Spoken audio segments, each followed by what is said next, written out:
Alright guys, so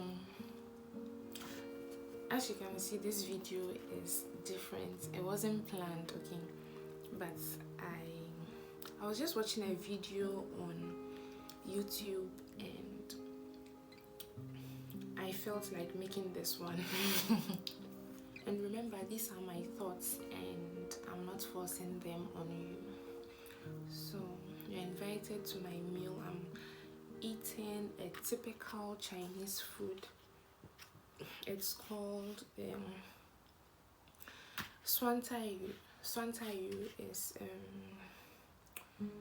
it's a sour soup, Chinese soup made from fish, from mushrooms and veggies. And then this is the Swantayu.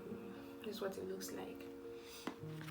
And this is sliced potatoes, right, and boiled. And this is my rice. I hope you can see. And I have a bottle of Coke here. Okay, so when I hear people say love alone is not enough for marriage, right? Love alone is not enough. I've heard it several times. I see it on YouTube a lot. I watch a lot of YouTube videos, and so I listen to a lot of people, and a lot of times I have heard love alone is not enough for marriage, and I really get confused, okay? Because I ask myself, what is love? Which love are you talking about? Which love are you talking about that I don't know about? That is not enough for marriage, not even marriage, like for any relationship. Which love is that? Now watch the video to the end to get my point. Like when you are listening to these marriage counselors and all that relationship experts, seminars, like laymen on YouTube, laymen just like me, you hear things like love alone is not enough. There are other things like patience. As for patience, it has a very high rating. Like when you are listening to these things, okay, like patience, like I don't know, I don't have some of it. I'm not prepared for this video, so I don't have all the other qualities that I hear them mention, okay? Because you say love is not enough, and you need things like patience, you need to be forgiving, you need to sometimes endure. This is especially for African women, endurance. They tell you to endure, right? But my thing is, doesn't love encompass all that and even more? The love that I know of is enough for marriage. And just let's take a look at this popular Bible verse. Okay, so I'm talking to believers actually.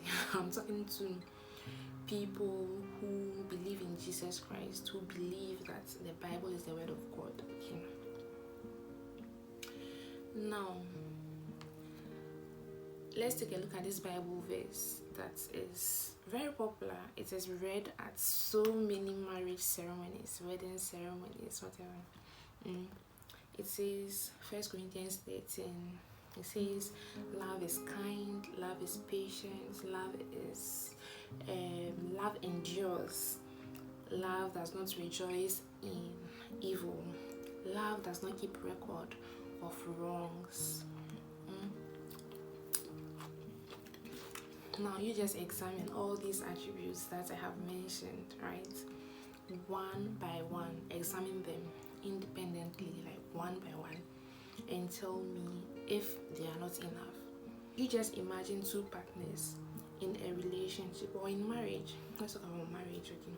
Imagine two partners in a relationship possessing all these qualities, or are pursuing all these qualities, right? What can break you? He's doing something very annoying, but love is telling me that I shouldn't be easily angered. He has hurt me, okay? Love is telling me I should forgive. I shouldn't keep records of of wrongdoings. I should forgive means I should forgive.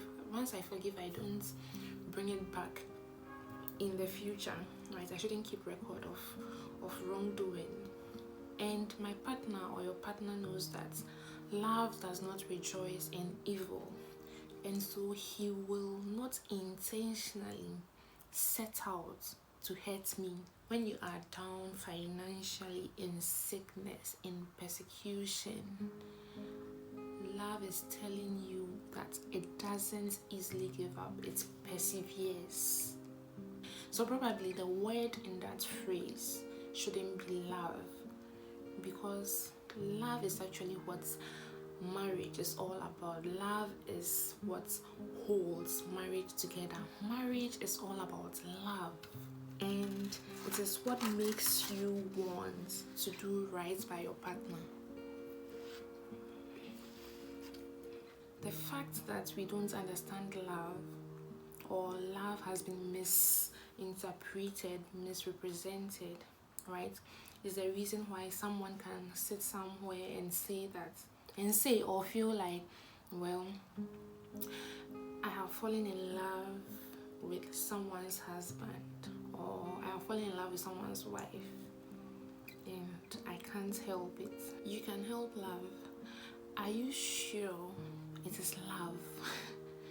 Or probably it is just an attraction. You feel some connection. We can get attracted to people and feel like we have a connection, right?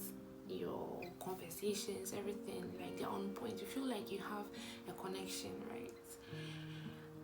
But remember that it is not everything that you feel attracted to or connected to that you have to pursue. Love would give you self-control. Love would make you want to do right by yourself and by that man or woman who needs to be home with his or her family. And that is why you can hear a wife or husband say that I am falling out of love. Falling out of love? Are you sure you are falling out of love? Because love grows. Love is supposed to grow. The love that we know, that comes from God, is supposed to grow.